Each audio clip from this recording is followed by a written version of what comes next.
So to really be diabetic, you have to have all three of your storage depots completely full.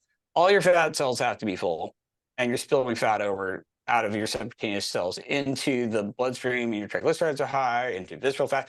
Your liver has to be completely full. 100% of type 2 diabetics have fatty liver, full stop.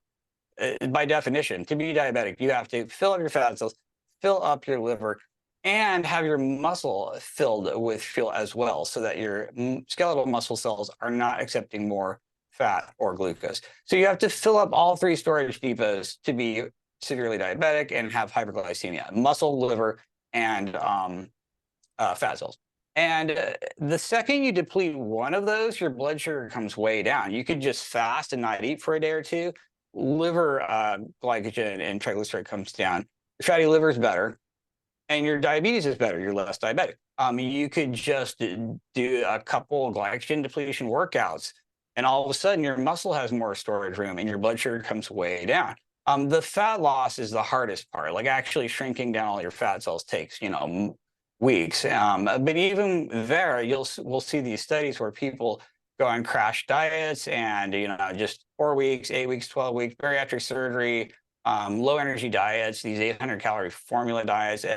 Anything you do where you also shrink down your fat cells very rapidly, your diabetes just collapses and just goes away. So fixing any one of these storage depots is massive, and resistance exercise does that for skeletal muscle. Not only is it depleting these fuels and giving you immediate improvements, but over the long term, you're getting more and more muscle. So you have a bigger storage depot and better disposal. And now you can burn way more glucose when you're doing the workouts. And so it just spirals upwards. You get more and more insulin sensitive. You get a bigger and bigger storage depot in your muscle.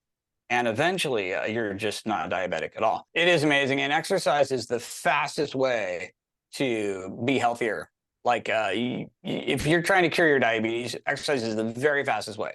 I mean, on the diet side, the fastest you can go is just not eating. But you can always ramp up exercise volume and intensity and frequency, and it just burn more and more calories and dispose of more and more fuel. So exercise is the fastest. It's definitely, if you're like, okay, I got to be healthier right now, tomorrow, yesterday, exercise is going to get you there the fastest. I used to be like, which is more important, diet or exercise? Diet or exercise? It really is just like straight down the middle. You cannot say one of them's more important than the other. Honestly, if you put a gun to my head and made me choose one or the other, diet or exercise, I would probably go with exercise. Wow. I hate to say it. Yep. But it's really 50-50, and you just really want to be, thinking about both of them. Yeah, no, it's really, you can blame it on your kids entirely. What, a 2-year-old and a 4-year-old, and these kids are basically naive to every virus on the planet, and they will just steadily get every single viral respiratory illness one after another in daycare, and that's their job right now, is to get every single virus and make antibodies against it. And so the virus vector load from these kids is off the charts. And basically every doctor in training will tell you that when they did their peds rotations in medical school or whatever, they were just sick the whole time. That's certainly happened to me.